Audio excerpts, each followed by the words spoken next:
নমস্কার, আমার এই নতুন ভিডিওতে সকলকে স্বাগত জানাই। আজকে সকাল থেকে ভিডিওটা শুরু করছি। পুরো ভিডিওটা স্কিপ না করে দেখার অনুরোধ রইল। আশা করছি ভালো লাগবে। সকালে উঠেই যেটা আমার প্রথম কাজ থাকে ওর টিফিন বানানো, সেগুলো সব সেরে নিয়েছি। ও স্কুলে চলেও গেছে। এবার শ্রেহানকে ঘুম থেকে ওঠাবো।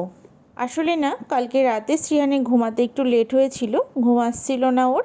তারপরে সকালে একটু লেট করে উঠেছে। সকালে জলখাবারে আজকে ছিল রুটি আর পেঁপে দিয়ে ছোলার ডাল। এদিকে আমি আমার মাছটা বসিয়েছি। ট্যাংরা মাছ আছে, বাড়ির সকলের জন্য হয়েছে সিলভার কাপ মাছ। বাড়িতে ট্যাংরা মাছ অনেকেই পছন্দ করে না, সেই জন্য বাবা সিলভার কাপ এনেছে। আর এই মাছটা আমি আমার জন্য হালকা করে একদম তেল মশলা কম দিয়ে যেটা আমি করি আর কি, সেটাই করছি। আমার রুই কাতলার বাইরে এরকম ছোট ছোট মাছ খেতে বেশ ভালোই লাগে, কিন্তু সবাই যেহেতু পছন্দ করে না তাই আলাদা আলাদাই আনা হয়। পুজো তো প্রায় চলেই আসলো, মহালয়ও হয়ে গেছে। আর এদিকে মনটা একটু খারাপ এই খবরটা পেয়ে যে পুজোর মধ্যে বৃষ্টি হবে। জানি না কতটা কি হবে, তবে দেখা যাক। আর এদিকে শ্রীহান আর তার দাদাভাই মিলে টিভি দেখছে। ঠাম্মি দাদার ঘরটাই হচ্ছে তাদের সবচেয়ে পছন্দের জায়গা। টিভি দেখা থেকে শুরু করে খেলাধুলো সারাদিন ওই ঘরেই চলতে থাকে। আজকে মাছের সাথে ছিল সমস্ত সবজি দিয়ে একটা তরকারি আর কলমি শাক। এখানে সকলে খেতে বসে গেছে, আমি আর দিদিভাই একটু পরে বসবো। আসলে টেবিলে তো সবার একসাথে হয় না। আর এদিকে শ্রীহানের জন্য একটা ডিম ভাজা করে দিচ্ছি। ও আবার ডিম ভাজার ঘি দিয়ে ইদানিং ভাত খেতে ভীষণ পছন্দ করছে, মাছ নাকি তার ভালো লাগছে না। আমি কোনো কিছুতেই ওকে জোর করি না, যেটা ওর পছন্দ সেটাই ওকে বানিয়ে দেওয়ার চেষ্টা করি। খাওয়া দাওয়া করে একটু ঘুমিয়ে গেছিলাম, তারপরে বিকেল হয়ে গেছে। আর এদিকে লেবুটা আনা হয়েছিল বিশ্বকর্মা পুজোতে, কাটার অভাবে খাওয়াও হয়নি। কিছুটা পেয়ারা কাটা হয়েছে, এই সব মিলিয়ে আজকে খাওয়া হবে। এখন ওই বিকেল 5টা মতো বাজে, শ্রীহান ঘুমিয়ে রয়েছে। আর আমি ভাবলাম আজকে কিছুই সেভাবে না ভিডিও করা হয়নি, তো ভাবছি যে শ্রীহানের জামাগুলো দেখায় পুজোর। তো বের করাই হয়নি, কেনার পরে সেই যে তুলে রেখে দিয়েছি। তো আজকে বের করলাম। প্রথমে এটা দেখাই, এটা হচ্ছে শ্রীহানের প্রথম কেনা জামা এবছর পুজোয়। জ্যাকেট সিস্টেমের একটা জামা, অফ হোয়াইট কালারের, আর একটা চেক্স বর্ডার রয়েছে। প্যান্টেও ওই চেক্সের মধ্যে একটা বর্ডার দেওয়া আছে। কাপড়টা ওই খাদি কটন টাইপের। এই জিনিসটা এবছর নতুন বেরিয়েছে। প্রথমে একটু কেমন কেমন লাগছিল, তবে এখন দেখছি পরিয়ে বেশ ভালো লাগছে। মোটামুটি একটু ভাঁজ করে রাখি, পরে তুলে দেব। এবার আসি পরের জামাটায়।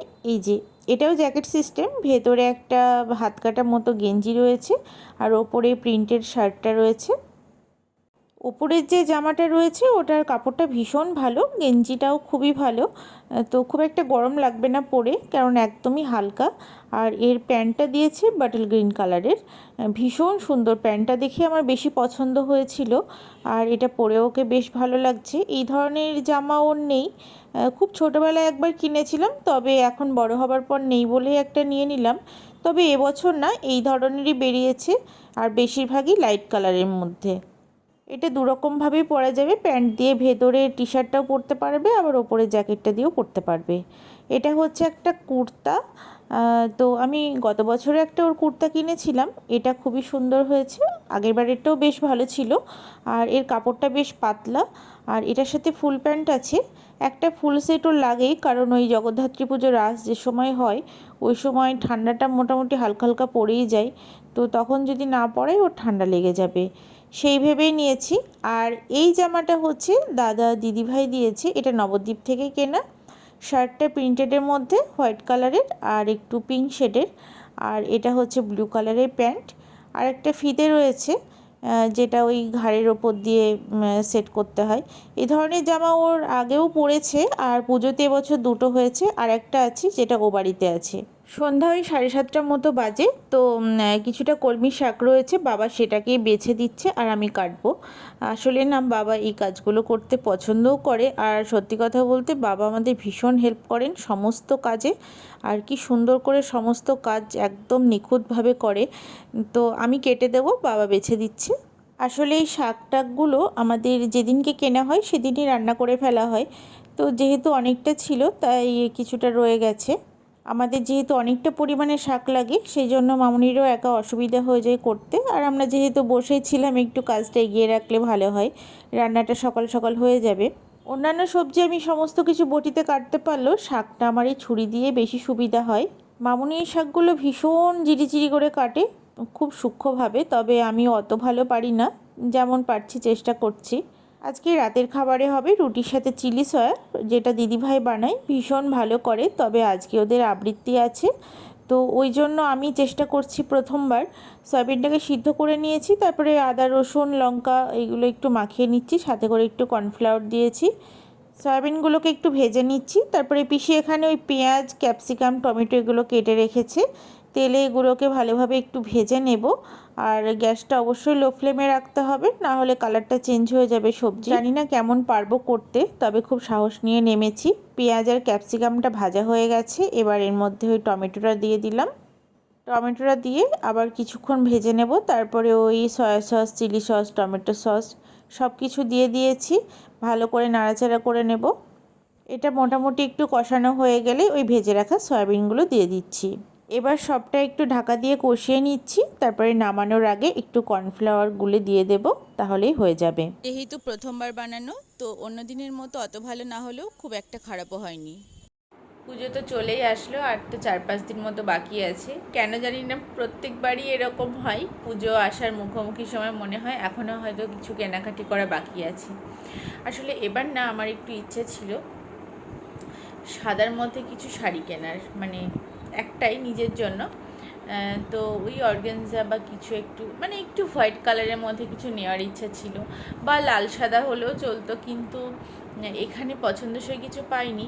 আর বাড়ি থেকে তো বহুদিন আগেই আমি চলে এসেছি, 1 মাস হয়ে গেল, তখন না অত বেশি কালেকশান ছিল না দোকানে।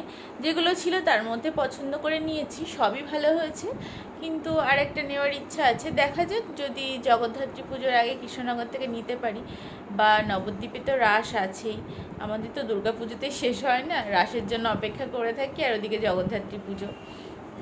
আমার বার্থডেটা যেহেতু অক্টোবর মাসে পড়ে, সেই জন্য ওই পুজো মুখোমুখি হয়।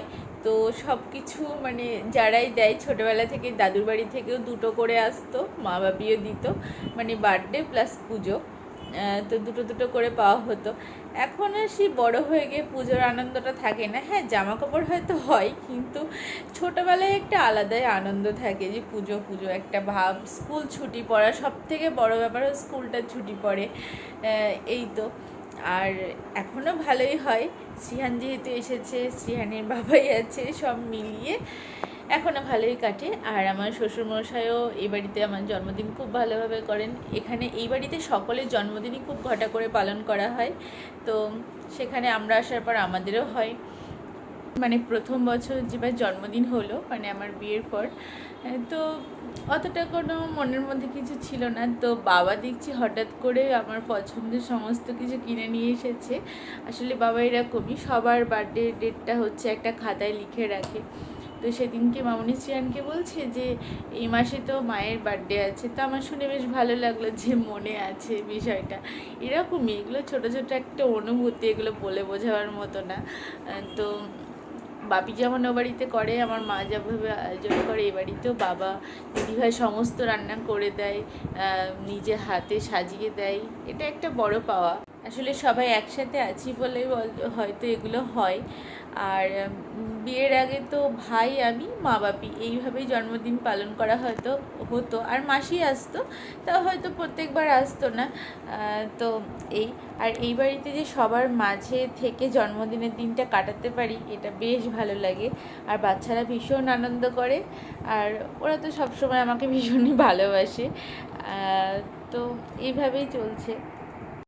আজকে ভিডিওটা তাহলে এখানেই শেষ করছি, আবার আসছি নতুন কোনো ভিডিও নিয়ে। ততক্ষণ সকলে ভালো থাকবেন, আর ভিডিওটা কেমন লাগলো কমেন্ট বক্সে জানাবেন।